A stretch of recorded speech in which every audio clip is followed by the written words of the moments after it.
नमस्कार दोस्तों, मेरा नाम है शशिकांत पंडित और आपका स्वागत है मूनस्टोन क्लासेस में। तो इस वीडियो में हम लोग कंटिन्यू करेंगे सीबीएसई क्लास 10 की सोशल साइंस की रिवीजन सीरीज। और ये सोशल साइंस की रिवीजन सीरीज की ये चौथी वीडियो है। ठीक है, अगर आप इससे पहले के 3 वीडियोस नहीं देखे हैं सोशल साइंस के तो वो ज़रूर देखिएगा, क्योंकि उसमें भी मैंने बहुत सारे इंपॉर्टेंट क्वेश्चंस डिस्कस किए हैं। लगभग 50 से भी ज़्यादा हम लोग ने क्वेश्चन डिस्कस किए, सारे ही टाइप के, एमसीक्यू हो, 1 marks, 2 marks, 3 marks, 4 marks and case based studies questions, mapping के क्वेश्चन सब हम लोग ने डिस्कस किए हैं पहले के 3 वीडियोस में। इस वीडियो में भी हम लोग लॉन्ग क्वेश्चन, लेंथी क्वेश्चंस को मेनली कवर करेंगे, जो कि मेनली 3 मार्क्स, 4 मार्क्स वाले हैं। एंड मैप बेस्ड क्वेश्चंस को भी हम लोग डील करेंगे। और साथ ही साथ में मैंने साइंस एंड मैथ्स की भी रिवीजन सीरीज स्टार्ट की हुई है, आप वो भी वीडियोस देख सकते हैं। अगर आप देखना चाहते हैं तो उसका जो लिंक है वो आपको डिस्क्रिप्शन बॉक्स में मिल जाएगा, साथ ही साथ पिन कमेंट में भी वहाँ पर भी मिल जाएगा। इस वीडियो को हम लोग स्टार्ट करते हैं और इस वीडियो को अंत तक ज़रूर देखिएगा। और अगर वीडियो पसंद आए तो लाइक शेयर सब्सक्राइब ज़रूर कीजिएगा। इस वीडियो का सबसे पहला क्वेश्चन जो है वह है क्वेश्चन नंबर 25, क्योंकि प्रीवियस वीडियो में हम लोग ने 25वें क्वेश्चन तक कंप्लीट कर चुके थे। ठीक है, तो क्वेश्चन क्या है, पहला क्वेश्चन की analyze the graph properly and answer the following questions. ये ग्राफ दिया हुआ है। What are the conclusions you can derive from primary and secondary activities? State the reason which support the increasing role of tertiary sector in Indian GDP। ठीक है, तो इस graph में देख सकते हैं और यहाँ पे लेबल्स भी दिए गए हैं। ये tertiary sector, secondary sector and primary sector. ठीक है, और ये ईयर भी दिया हुआ है, कंपैरिजन है। तो देख सकते हैं 2000 की ईयर में लगभग secondary sector and primary sector मिलाकर लगभग 42% के आसपास में शेयर है टोटल जीडीपी में। वहीं पर अगर 2013 में देखेंगे तो ये जो शेयर है लगभग 32% के आसपास हो चुका है। तो हम लोग क्या देख सकते हैं कि the share of from the primary sector and the secondary sector towards GDP वो है क्या हो गया, वो डिक्रीज हो गया है। और इंक्रीज क्या हुआ है, तो टर्शियरी सेक्टर का राइज हुआ है। तो दो ही कंक्लूजन है कि that is the secondary and the primary sector का शेयर जो था जीडीपी में वो कम हो चुका है with the increasing years, and the tertiary sector is increasing, है ना। तो ये दो कंक्लूजन्स है। फिर रीजंस क्या है, देख सकते हैं कि सेकंड क्वेश्चन में आपका आंसर भी छुपा हुआ है पहले क्वेश्चन पे, that is support the increasing role of tertiary sector in Indian GDP, है ना। ये भी एक कंक्लूजन है कि टर्शियरी सेक्टर बहुत ज्यादा राइज कर रहा है। तो इसका क्या है, ठीक है, तो इंपॉर्टेंस क्या है टर्शियरी सेक्टर, मेनली हमें वही बताना है कि टर्शियरी सेक्टर या जिसको हम लोग सर्विस सेक्टर भी बोलते हैं, this sector provide the basic services, है ना। सब बेसिक सर्विसेज दिया जाता है, चाहे वो हॉस्पिटल हो, educational institution, communication post, telegraph services, police station, court, municipal corporation, जो भी है, डिफेंस, बैंक, इंश्योरेंस, जो भी हम लोग को बेसिक नीड है वो डेवलप करता है कंट्री के, है ना। तो वो सब कुछ क्या प्रोवाइड करता है, वो सर्विस सेक्टर में आता है। जैसे कि मैं अगर आपको पढ़ा रहा हूँ तो सर्विस दे रहा हूँ एक तरह से, ये भी सर्विस सेक्टर में आ रहा है। ठीक है, education. Second is that this sector provides services such as transport, trade, storage, है ना, etc., which help in the development of agriculture of the primary or the primary sector and industries or the secondary sector। क्योंकि हम लोग ने पढ़ा था कि तीनों ही सेक्टर जो है, primary, secondary, tertiary, are interlinked, है ना। दोनों ही, तीनों ही सेक्टर इंटरलिंक्ड है। तो अगर एक का राइज होगा तो ऑब्वियसली दोनों पे ही उसका गुड इफेक्ट ही पड़ेगा, है ना। तो तीनों में ही एक कोऑर्डिनेटेड वे में, कोऑर्डिनेटेड फैशन में तीनों ही सेक्टर काम करते हैं। तो अगर टर्शियरी सेक्टर बूम कर रहा है तो primary sector and industrial sector भी, वो भी बूम करेगा। ठीक है, तो ये दोनों आप लिख सकते हैं। ये क्वेश्चन जो है मेनली 3 मार्क्स के ऐसे क्वेश्चन आते हैं, या फिर 4 मार्क्स के भी दिया जा सकता है। ठीक है, नेक्स्ट क्वेश्चन हम लोग पढ़ेंगे। Democracies have had a greater success in setting regular and fair election, analyze the statement, है ना। अभी 2024 में जनरल इलेक्शन आने वाला है, तो इलेक्शन से रिलेटेड क्वेश्चंस फ्रेम किए जा सकते हैं। तो बहुत बहुत इंपॉर्टेंट रहेंगे जो भी इलेक्शन से रिलेटेड क्वेश्चंस है। ठीक है, तो मेनली कहा क्या जा रहा है कि डेमोक्रेसी, जिस भी कंट्री में डेमोक्रेसी होती है वहाँ पर सक्सेस रेट ज़्यादा होता है रेगुलर एंड फेयर इलेक्शन का। ठीक है ना, आप एग्जाम्पल देख सकते हैं इंडिया में कि इलेक्शंस हर 5 साल में होते ही होते, क्योंकि ये कॉन्स्टिट्यूशनली लिखा गया है, कॉन्स्टिट्यूशन में है कि हर 5 साल में रेगुलर इलेक्शन कराना। चाहे आप ग्रेट ब्रिटेन देख लीजिए, जर्मनी देख लीजिए, इंग्लैंड के या फिर यूएसए देख लीजिए, वहाँ पर डेमोक्रेसीज है, इसीलिए वहाँ पर फ्री एंड फेयर इलेक्शंस होते हैं। लेकिन कुछ हद तक अगर आप देखेंगे, चाइना हो गया, नॉर्थ कोरिया, पाकिस्तान, ईरान, यहाँ पर क्या है, डेमोक्रेसीज प्रेवलेंट नहीं है। तो यहाँ पर regular free and fair elections नहीं होते। तो आप कुछ एग्जाम्पल से भी इसको समझा सकते हैं। ठीक है, फिर हम लोग जो आंसर बताने वाले हैं वो है कि that is every democracy hold elections and is different political parties and guarantees the voting right of its citizen, है ना। और हमारे पास यूनिवर्सल एडल्ट फ्रेंचाइजी के हम लोग ने पढ़ा ही होगा, जितने भी 18 साल से ऊपर है वो वोट दे सकते हैं। तो जिन भी डेमोक्रेटिक कंट्रीज में है ये सेफ राइट, है ना। जो ऑटोक्रेटिक या डेमोक्रेटिक कंट्रीज है वहां पर सबको राइट नहीं मिलता है, ठीक है। एग्जाम्पल नॉर्थ कोरिया लिख सकते हैं आप, ठीक है। फिर every citizen in democracy has the right to elect his leader and has control over the rulers, है ना। हम लोग डेमोक्रेसी का मतलब ही ये होता है पीपल्स रूल, तो हम लोग अपने रिप्रेजेंट को चूज करते हैं ना, जो लीडर कहता है जिसको हम लोग नेता कहते हैं। और वही लीडर को अगर सही से काम करेगा तो उसको हम लोग दोबारा से जिताएंगे, अगर नहीं करेगा तो उसे हटाकर किसी और को लाएंगे, है ना। तो इस तरह से हम लोग पार्टिसिपेट करते हैं in democracy. Whenever possible and necessary citizen participate in decision making that affects them. यही होता है डिसीजन मेकिंग में हम लोग पार्टिसिपेट करते हैं, तो इसीलिए वोट देने का बहुत ज़्यादा महत्व होता है। और जो जो भी 18 साल से ऊपर है वो अपना वोट देने का जो अधिकार है उसको ज़रूर से ज़रूर उसको यूज़ कीजिएगा, ताकि अच्छे लीडर चुन कर आए और हमारा कंट्री और भी डेवलप करे, है ना। फिर हम लोग चलते हैं नेक्स्ट क्वेश्चन में। ये क्वेश्चन है question number 27। Give some of the provisions that have been made after constitutional amendment in 1992। तो ये बहुत इनडायरेक्ट क्वेश्चन है कि 1992 में क्या हुआ था, कौन सा कॉन्स्टिट्यूशनल अमेंडमेंट आया था, तो ये पता होना चाहिए, है ना। तो ये मेनली किस लिए किया गया था, तो towards the decentralisation in India, है ना। पावर जो है उसको डिसेंट्रलाइज करने के लिए, पहले पावर जो था सेंट्रलाइज था, मतलब सेंट्रल गवर्नमेंट के अधीन सबसे ज्यादा पावर हुआ करता था। आज भी है सेंट्रल गवर्नमेंट के पास सबसे ज्यादा पावर, लेकिन कुछ हद तक पावर जो है वो अलग अलग लेवल्स ऑफ गवर्नमेंट में बढ़ चुका है, चाहे वो सेंट्रल लेवल पे हो, स्टेट लेवल पे हो, या लोकल सेल्फ लेवल पे हो, जिसको हम लोग पंचायती राज इंस्टीट्यूशंस कहते हैं, जिसमें गांव पे पंचायत सिस्टम है और जो म्यूनिसिपैलिटीज होते हैं वो वहाँ पर शहरों में अलग सिस्टम है ना। तो ये जो है कॉन्स्टिट्यूशनल अमेंडमेंट ऑफ 1992 ये डिसेंट्रलाइजेशन ऑफ पावर से रिलेटेड है, ठीक है। तो इसमें क्या कहा गया था, प्रोविजंस क्या क्या था, तो it is constitutionally mandatory to hold regular elections to the government bodies, है ना। चाहे कोई भी गवर्नमेंट बॉडी, चाहे पंचायत हो या फिर म्यूनिसिपल इलेक्शन हो, स्टेट इलेक्शन हो, जनरल इलेक्शन हो, हर 5 साल में होना कंपलसरी है। फिर उसमें सीट्स की भी रिजर्वेशन की बात की गई थी, जो शेड्यूल कास्ट, शेड्यूल ट्राइब्स है, ओबीसीज हैं, and 1/3 of all the positions are reserve for women, है ना। और इस कोटा को बढ़ा दिया गया, 50% कर दिया गया कि 50% रिजर्व होगी सीट्स, तो ये सब कुछ चेंजेस हुए हैं। फिर स्टेट इलेक्शन कमीशन जो होंगी has been created in each state to conduct panchayat and municipal election. तो जो होती है एक इलेक्शन कमीशन ऑफ इंडिया होती है जो पूरे इंडिया के लिए होती है, लेकिन हर स्टेट इलेक्शन कमीशन भी बनाई गई थी। ये कब हुआ था, तो कॉन्स्टिट्यूशनल अमेंडमेंट ऑफ 1992 के बाद ही हुआ था। और स्टेट इलेक्शन कमीशन का ही काम होता है पंचायत एंड म्यूनिसिपल इलेक्शन को कंडक्ट कराना। ये इलेक्शन कमीशन ऑफ इंडिया का काम नहीं है, ये स्टेट, हर स्टेट का काम होता है कि उसके पंचायत म्यूनिसिपल इलेक्शंस का वो कंडक्ट करे फिर फ्री एंड फेयर वे में, ठीक है। तो ये क्वेश्चन थ्री, ये भी 3 मार्क्स का है, ये क्वेश्चन 4 मार्क्स का भी दिया जा सकता है, ठीक है। नेक्स्ट क्वेश्चन नंबर 28 देखते हैं हम लोग कि Kunal lives in an urban area where there is a shortage of water resources, so he decided to do rooftop water harvesting. Do you agree that rooftop water harvesting is quite beneficial for urban people? If yes, then why? ठीक है। क्या rooftop harvesting urban areas में करना सही है, संभव है, क्या क्या बेनिफिट्स है। और क्वेश्चन में भी देख सकते हैं कि यस तो दिया ही गया है, इफ यस देन वाई, मतलब आंसर यस में ही होगा, उसको यस में ही आपको जस्टिफाई करना होगा। अगर आप नो में करते हैं तो उसको भी नो में जस्टिफाई करेंगे, क्वेश्चन आपको मार्क, अगर आप सही तरह से जस्टिफाई करेंगे तो टीचर मार्क्स नहीं काटेगा, ठीक है। तो जरूरी नहीं है कि यस ही करना है, आप नो के भी पक्ष में भी बोल सकते हैं। वाटर स्केर्सिटी में और में एक क्वेश्चन है, water scarcity may be an outcome of large and growing population in India, analyze the statement. कुछ हद तक ये दोनों ही क्वेश्चन जो है वो मिलते जुलते हैं, लेकिन तो भी ये डिफरेंट आंसर होंगे दोनों के। तो सबसे पहला जो है वो रूफ ऑफ वाटर हार्वेस्टिंग जो है क्वाइट बेनिफिशियल है, हो सकता है, क्यों नहीं होगा।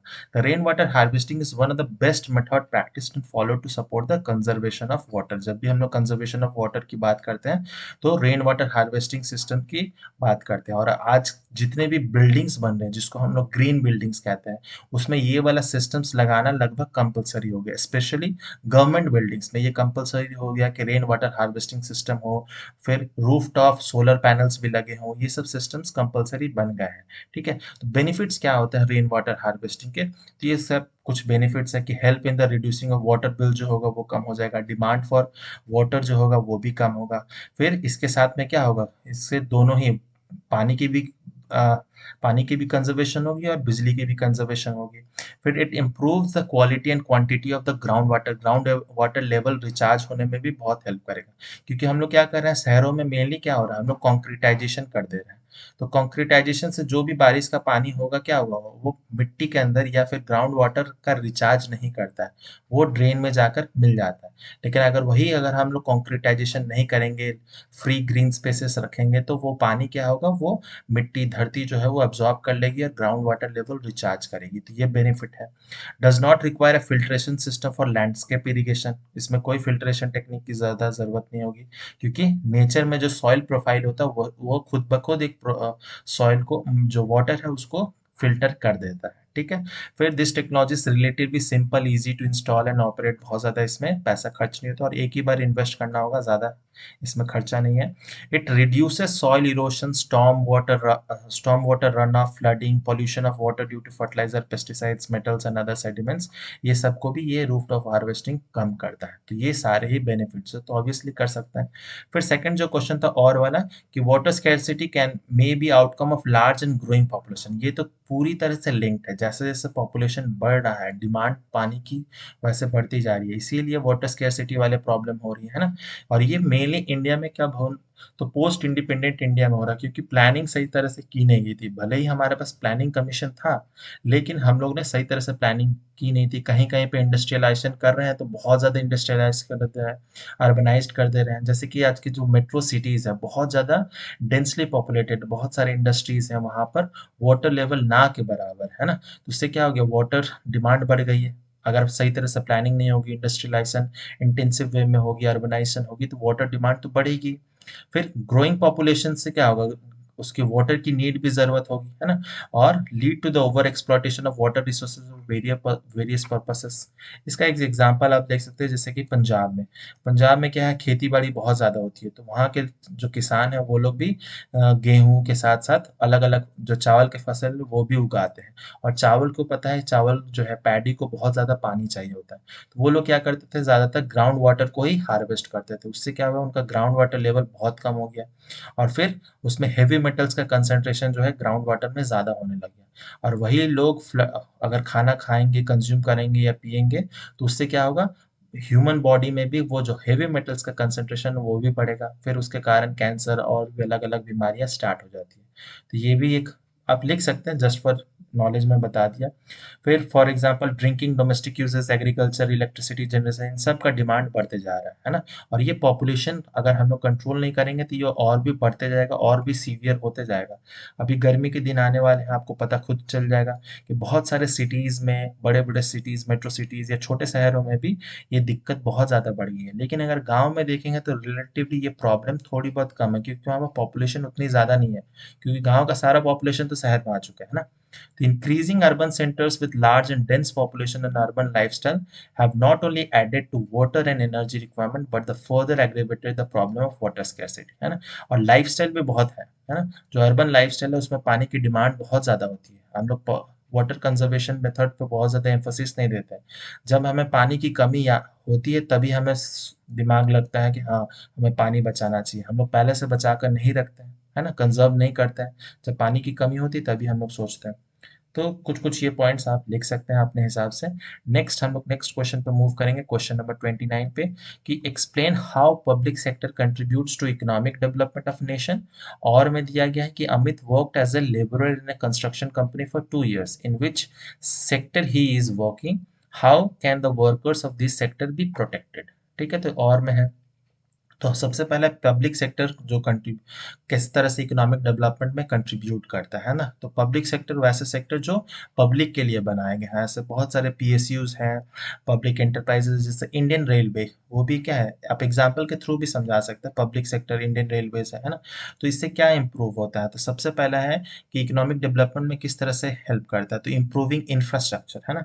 इंफ्रास्ट्रक्चर में बहुत ज़्यादा है। इकोनॉमिक डेवलपमेंट किसी भी कंट्री का जो है वो बेसिक इंफ्रास्ट्रक्चर पर डिपेंड करता है, जैसे कि पावर हो गया, transportation, communication, irrigation, education facilities. ठीक है।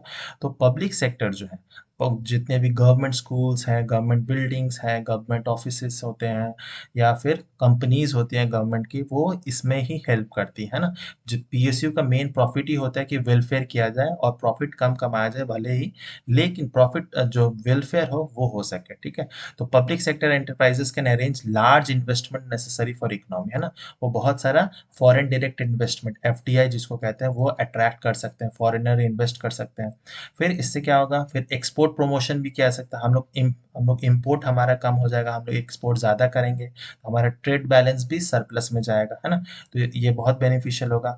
फिर रिडक्शन इन रीजनल डिस्पैरिटीज, जो अगर पब्लिक सेक्टर देख सकते हैं कि बहुत सारे जो पब्लिक पीएसयूज हैं, है ना, जैसे गेल हो गया, सेल हो गया, बहुत सारे स्टील प्लांट हो गए, आयरन ओर्स के एलॉय स्टील प्लांट हो गई, ये सारे क्या है, ये आपको अलग अलग रीजन्स में मिल जाएगा। ज़रूर ऐसा नहीं है कि सिर्फ मेट्रो सिटीज़ या बड़े शहरों में ही है, बहुत सारे छोटे छोटे गांव एरियाज में भी ये सारे इंडस्ट्रीज मिल जाता है। तो इससे क्या होता है, तो गवर्नमेंट इसीलिए सेटअप करती है ताकि जो रीजनल डिस्पैरिटीज है वो कम हो सके, ठीक है।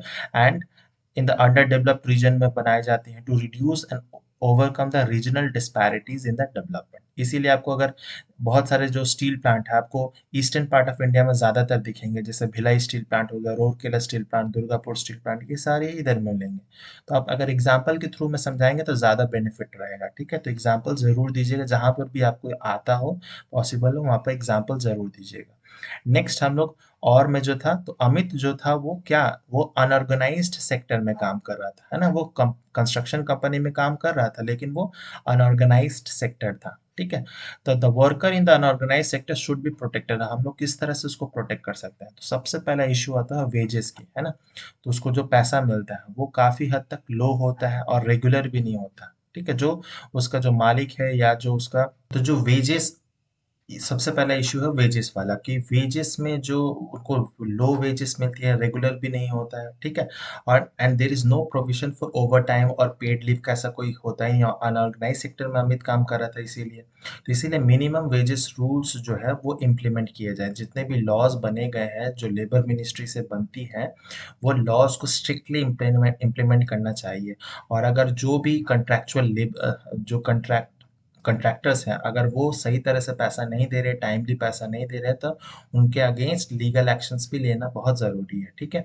फिर सेफ्टी एंड हेल्थ कंडीशन भी बहुत इंपॉर्टेंट होती है, कि जो सेफ्टी और कंस्ट्रक्शन वर्कर्स ऐसे जगह में काम करते हैं जहाँ वो इंजर्ड बहुत आसानी से हो जाते हैं या उनको रिस्क होता है बहुत ज़्यादा, ठीक है।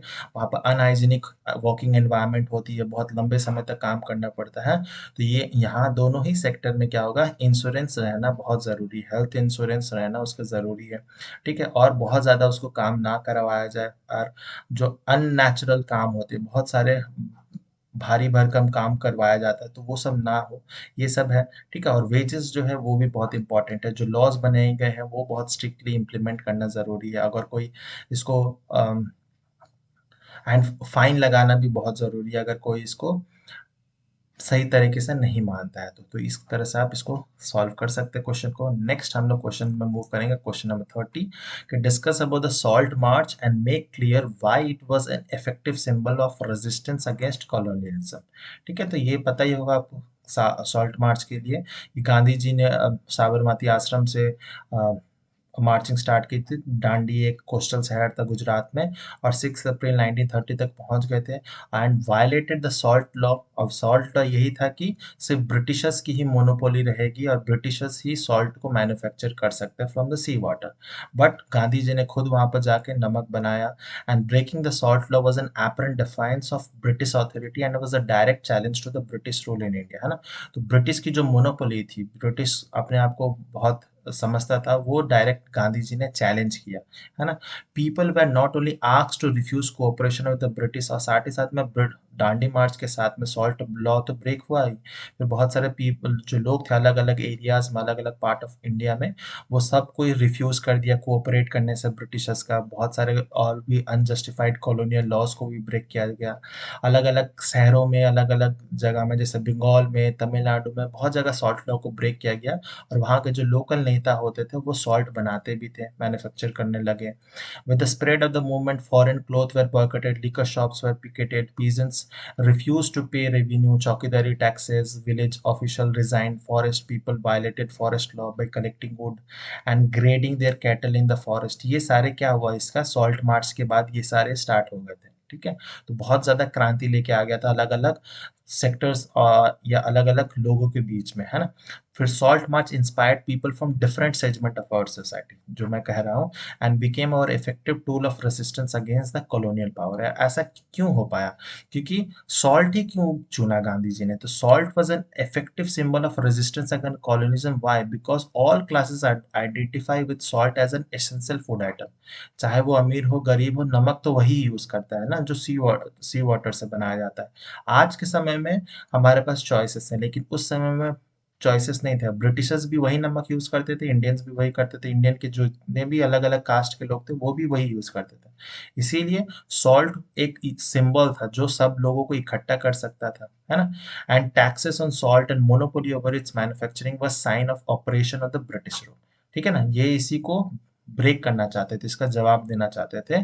ठीक है, तो ये इसीलिए सॉल्ट बहुत ज्यादा इंपॉर्टेंट है। ये क्वेश्चंस बहुत बार ऐसे क्वेश्चंस दिए गए हैं और आने के चांसेस भी रहेंगे, क्योंकि सीबीएसई में क्वेश्चंस रिपीट होते हैं, लेकिन रिपीट होंगे लेकिन एग्जैक्टली ये क्वेश्चन आए जरूरी नहीं है, लेकिन थोड़े बहुत मॉडिफाई करके दिया जा सकता है। फिर हम लोग नेक्स्ट क्वेश्चन 31 पे आएंगे, ये भी और में ही है question. Explain the measures which are to be adopted by the government to increase agricultural productions के लिए।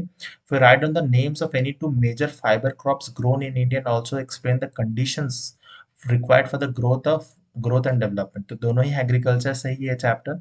तो हम लोग अपना एग्रीकल्चर प्रोडक्शंस बढ़ाने के लिए क्या क्या स्टेप्स ले सकते हैं या गवर्नमेंट ने क्या क्या स्टेप्स लिए हैं।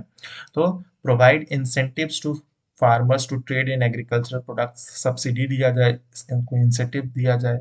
Also for the supply of domestic market by facilitating access to land, rural infrastructure, technical knowledge, communication, transport। ये सब पे ऑलरेडी गवर्नमेंट कर भी रही है। बहुत सारे सब्सिडीज, फर्टिलाइजर्स, बिजली मुफ्त दिया जाता है, पानी मुफ्त, बहुत कुछ उनको मुफ्त दिया जाता है।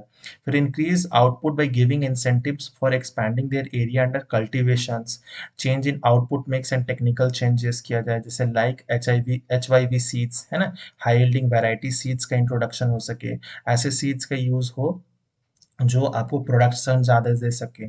ठीक है, और हम लोग एक ही क्रॉप ग्रो करने में बहुत ज़्यादा नहीं फोकस करें। फार्मर्स को ऐसा टेक्निकल नॉलेज मिले ताकि वो लोग क्रॉप को डाइवर्सिफाई कर सके, अलग अलग क्रॉप्स लगा सके। ठीक है, फिर नेक्स्ट हम लोग क्या गवर्नमेंट ने क्या है, तो promote A change away from staple crops, जो मैं कह रहा था, मोर लेबर इंटेंसिव क्रॉप्स, जहाँ पर लेबर ज़्यादा लग सके तो लोगों को लेबर्स को ज़्यादा एम्प्लॉयमेंट मिल सके। High income electric product such as vegetable, fruit, livestock product, इन सब पे भी, जिसको मैं बोल रहा हूँ, क्रॉप डाइवर्सिफिकेशन हो सके, है ना।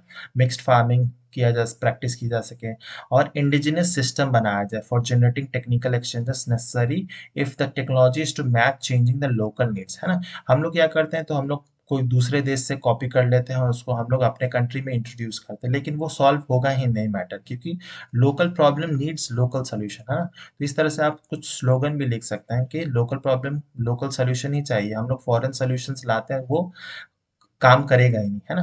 तो agriculture development should be broad based with small to medium scale rural industries आए। फिर बहुत सारे बैंक्स, जैसे आपने सुना होगा नबार्ड का, ठीक है, नबार्ड, रीजनल रूरल बैंक, ये सारे बैंक क्या है, इंश्योरेंस देते हैं। फिर अगर फसल फसल की वेस्टेज हो जाती है तो उसका फसल, प्रधानमंत्री फसल बीमा योजना है, बहुत सारे इरिगेशन फैसिलिटी से योजना है, आप बहुत सारी योजनाओं के बारे में भी लिख सकते हैं इस क्वेश्चन में। ठीक है, तो इससे टीचर्स को लगेंगे, जो भी चेक कर रहा है उनको लगेगा कि हाँ, स्टूडेंट को थोड़ा बहुत करंट इश्यूज के बारे में भी पता है। ठीक है, तो रटा रटा जो भी क्वेश्चंस बुक में दिया गया है लाइन बाय लाइन वो लिखने की जरूरत नहीं है। अगर आप न्यूज़पेपर पढ़ते हैं, करंट अफेयर से अवगत हैं, तो आप ये सब पॉइंट्स भी लिख सकते हैं। ये सारे बैंक्स का भी बहुत इंपॉर्टेंट है। रिसर्च एंड डेवलपमेंट पे भी ज़्यादा इन्फोसिस किया जाए, जैसे कि बहुत सारे एग्रीकल्चरल कॉलेजेस हैं, उसके साथ कोलैबोरेट किया जाए, जैसे Indian agriculture research institute new, जो पूसा में न्यू दिल्ली में है। तो ये सब के बारे में भी आप थोड़ा बहुत लिख सकते हैं। ठीक है, फिर दो जो हमारे फाइबर क्रॉप्स हैं वो कौन कौन से हैं, वो बेसिकली इंडिया में जो मेनली ग्रो होता है, फाइबर क्रॉप्स तो बहुत सारे हैं लेकिन इंडिया में ज़्यादातर कॉटन एंड जूट होता है।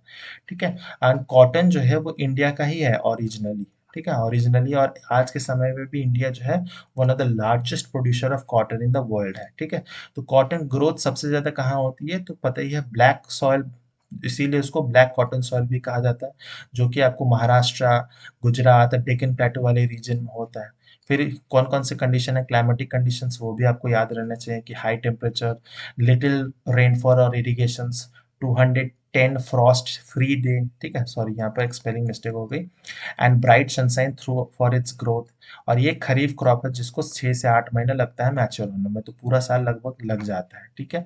और जूट क्रॉप जो है वो मेनली कहाँ ग्रो होता है, तो वैसे एरियाज में जहाँ पर well drained fertile soil in the flood plain areas में। इसीलिए सबसे ज़्यादा जो जूट का प्रोडक्शन होता है वो वेस्ट बंगाल एरिया में होता है, और वो भी हुगली बेसिन के आसपास होता है, क्योंकि वहाँ पर बहुत फर्टाइल सॉइल है, ठीक है, where soils are renewed every year, ठीक है। High temperature is required during the time of growth, high temperature, high humidity, है ना। तो जूट प्रोडक्शन सबसे ज़्यादा जो होता है वो सबसे ज़्यादा तो वेस्ट बंगाल में नहीं, सबसे ज़्यादा बांग्लादेश में होता है, लेकिन अपार्ट फ्रॉम बांग्लादेश इंडिया में सबसे ज़्यादा वेस्ट बंगाल, फिर थोड़ा सा बिहार और असम में भी होता है। लेकिन जो जूट की प्लांट है वो सबसे ज़्यादा इंडिया में है, वो बांग्लादेश में नहीं है, इसीलिए सबसे ज़्यादा हम लोग जूट जो है, जूट का यूजेस इंडिया में ही, इंडिया से ही होता है, एक्सपोर्ट भी हम लोग इंडिया से ही करते हैं, ठीक है। ये एक्स्ट्रा नॉलेज मैं बता दे रहा हूँ। नेक्स्ट हम लोग पढ़ेंगे question number 22, that is evaluate the term communal politics and also explain the idea behind the communal politics. और मैं क्वेश्चन है, it is correct to state that it is not politics that get caste ridden but it is caste that gets politicized, if yes explain. ये जो question है very very very important है। ये दोनों ही question important है, लेकिन ये question ज्यादा इंपॉर्टेंट है क्योंकि मैक्सिमम स्टूडेंट जो होंगे ये कंफ्यूज हो जाएंगे कि होता क्या। और अगर ऐसा क्वेश्चन आएगा तो क्वेश्चन चांसेस है कि और में ना आए, ठीक है। क्योंकि अगर टीचर आपको चेक करना चाहता है कि आपको सच में ये इस लाइन का मतलब पता भी है, तो सबसे पहले हम क्वेश्चंस को, पहला वाला जो क्वेश्चन है वो देखेंगे, कम्युनल पॉलिटिक्स क्या होता है। तो कम्युनलिज्म के बारे में आपने पढ़ा होगा, वैसी पॉलिटिक्स जो एक कम्युनिटी को लेकर हो या एक धर्म को लेकर, एक रिलीजन को लेकर हो, ठीक है, और वो अपने रिलीजन को सुपीरियर मानता हो दूसरे रिलीजन के कंपैरिजन में। तो जो धर्म की पॉलिटिक्स करता है, राजनीति करता है, उसी को मेनली कम्युनल पॉलिटिक्स कहते हैं, ठीक है। और उसको जो प्रैक्टिस करते हैं वो कम्युनल पॉलिटिशियंस हो गए। और इंडिया में पता है बहुत सारे आपको मेनली पॉलिटिक्स इसी बेसिस पे ही होती आ रही है, लेकिन धीरे धीरे ये कम जरूर हो रहा है, लेकिन कुछ हद तक कभी लगता है कि ये फिर से ज्यादा हो गया है ना। तो here one religious group is against other religious group and the demand of one religious groups are against the demand of their other religious group, है ना। तो रिलीजन के बेसिस पे, ये कम्युनिटी के बेसिस पे, रिलीजन के बेसिस पे तो होता ही है, लेकिन कम्युनिटी के बेसिस पे भी ये होने लग गया है ना। तो इसीलिए इसको कम्युनल मीन्स आप कम्युनिटी से जोड़ सकते हैं, कम्युनिटी पॉलिटिक्स, ठीक है। और ये रीजंस क्या है इनके बिहाइंड में, तो communal politics is based on the idea religion is only the basis of forming a community. वैसा सोच है कि कम्युनिटी वैसे ही बन सकता है जहां पर रिलीजन हो, और रिलीजन होने से क्या होगा, अगर एक ही टाइप के रिलीजन से बिलोंग करते हैं सारे ही कम्युनिटी के मेंबर्स, तो उनके इंटरेस्ट, आइडियाज, ओपिनियन, सब फीलिंग्स वगैरह सब कुछ सेम होंगे, तो जो क्लैशेस होते हैं वो नहीं होंगे। थिंकिंग कम्युनल जो पॉलिटिक्स करते हैं उनकी यही थिंकिंग रहती है। Communal politics follows that people belonging to different religions can not be a part of the same community, है ना। तो ये मोहम्मद अली जिन्ना का भी यही था कि हिंदू मुस्लिम एक साथ नहीं रह सकते, इसीलिए मुस्लिम लीग और भी वो अलग देश की डिमांड करने लग गए थे, है ना। इसीलिए आज देख सकते हैं वो कट्टर देश बन चुका है, और आज उसकी हालत क्या है। तो वो कम्युनल पॉलिटिक्स जो भी ऐसे करेगा उसकी यही होगी। और in extreme case of communalism में क्या होता है, communal politics follow that people from different religions are not equal citizens, है ना। तो उस कंट्री में क्या होता है, वो लोग एक रिलीजन को बहुत ज्यादा सुपीरियर मानते हैं, ठीक है, और सारे रिलीजन को इक्वल नहीं मानते, लेकिन क्योंकि इंडिया एक सेक्युलर कंट्री, इंडिया सारे रिलीजन को एक ही मानता है ना, and cannot live together with in one nation which lead to partition of that country, जैसे इंडिया पाकिस्तान का हुआ था, ठीक है। Communal politics is the believe that particular community has same voice is fundamentally wrong. ऐसा होता है क्या, प्रैक्टिकली कभी नहीं होता है कि अगर हम लोग एक फैमिली में भी अगर हम लोग मान लेते हैं 5 मेंबर हैं, तो सबकी एस्पिरेशन, सबकी जो वॉइसेस, फीलिंग्स, व्यूज होंगे, ओपिनियंस होंगे किसी एक पर्टिकुलर टॉपिक को लेकर सब अलग अलग होंगे। तो अगर एक फैमिली के अंदर ऐसी होती है तो कम्युनिटी या रिलीजन में तो बहुत डिफरेंसेस आएंगे, बहुत सारी वेरिएशंस आएंगी, है ना। तो ये बिल्कुल ही गलत है, जो भी कम्युनल पॉलिटिक्स करते हैं इससे बचकर रहना बहुत जरूरी है।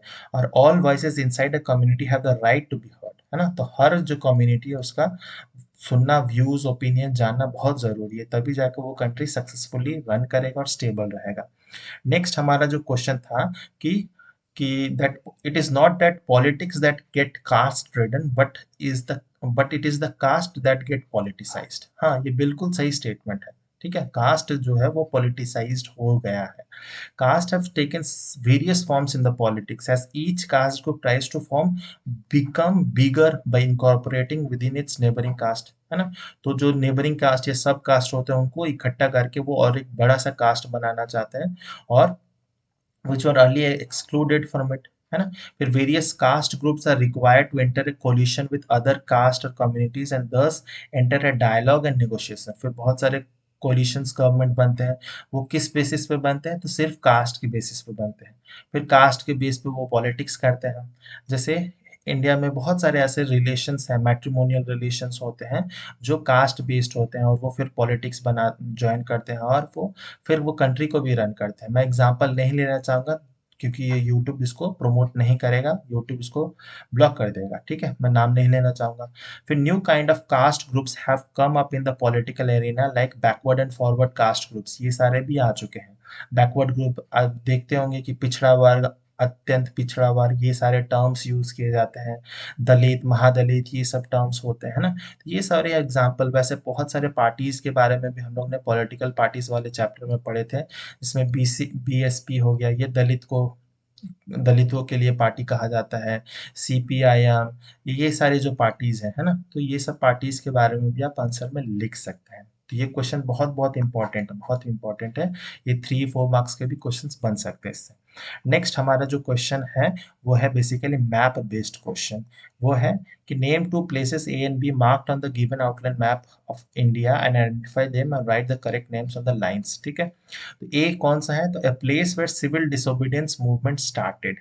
ठीक है, तो ये कहाँ स्टार्ट हुआ था? तो ये मेनली सिविल डिसोबीडियंस मूवमेंट जो है वो डांडी मार्च से ही हुआ था, सॉल्ट वाला। तो ये शहर जो होगा डांडी। ठीक है, सेकंड क्या है? A place where Gandhi ji went to organise satyagraha movement amongst cotton mill worker.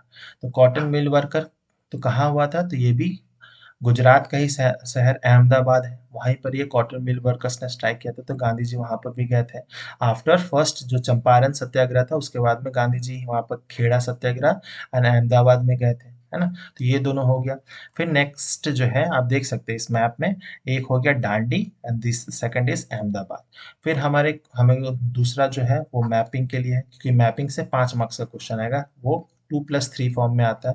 2 marks का जो आएगा वो सोशल साइंस आएगा, मतलब हिस्ट्री से आएगा, एंड 3 मार्क्स वाला जो होगा ज्योग्राफी से आएगा मेनली। तो इसमें से कोई हमें तीन लेबल करना है, तो बहुत ध्यान से पढ़िएगा कि लेबल एनी 3, चारों के चारों करना जरूरी नहीं है। Tehri dam, Chennai software technology park, Chhatrapati Shivaji international airport, Narora nuclear power plant. तो तिहरी डैम जो है वो उत्तराखंड में है। ठीक है, कौन से रिवर पे है? कमेंट सेक्शन में जरूर बताइएगा तिहरी डैम जो है वो कौन से रिवर पे है। फिर चेन्नई सॉफ्टवेयर टेक्नोलॉजी पार्क, ये तो साफ साफ पता चल रहा है कि चेन्नई में है, मतलब तमिलनाडु में होगा। फिर छत्रपति शिवाजी इंटरनेशनल एयरपोर्ट, जिसको हम लोग मुंबई एयरपोर्ट भी कहते हैं, सबसे इंडिया का सबसे बिजिएस्ट एयरपोर्ट है। And Narora nuclear power plant जो है वो उत्तर प्रदेश में है। ठीक है, नॉर्थ वेस्टर्न उत्तर प्रदेश में है ये सारे ही हमें लेबल करने थे। ठीक है, इस वीडियो में हम लोग इतने ही क्वेश्चंस करेंगे। उम्मीद करता हूँ कि ये वीडियो आपके लिए बहुत ज़्यादा हेल्पफुल रही होगी। इस वीडियो को अगर अच्छा लगा हो, कुछ सीखने मिला हो, तो लाइक ज़रूर कीजिएगा, कमेंट करके बताइए अगर कोई डाउट है, सजेशंस हो, एंड शेयर ज़रूर कीजिएगा। सब्सक्राइब नहीं किया तो सब्सक्राइब ज़रूर कर लीजिएगा। नेक्स्ट वीडियो में हम लोग और भी क्वेश्चंस को डिस्कस करेंगे, तो उसको भी आप ज़रूर देखिएगा। एंड इस वीडियो को देखने के लिए बहुत बहुत धन्यवाद। मिलते हैं नेक्स्ट वीडियो में। टिल देन बाय बाय, जय हिंद।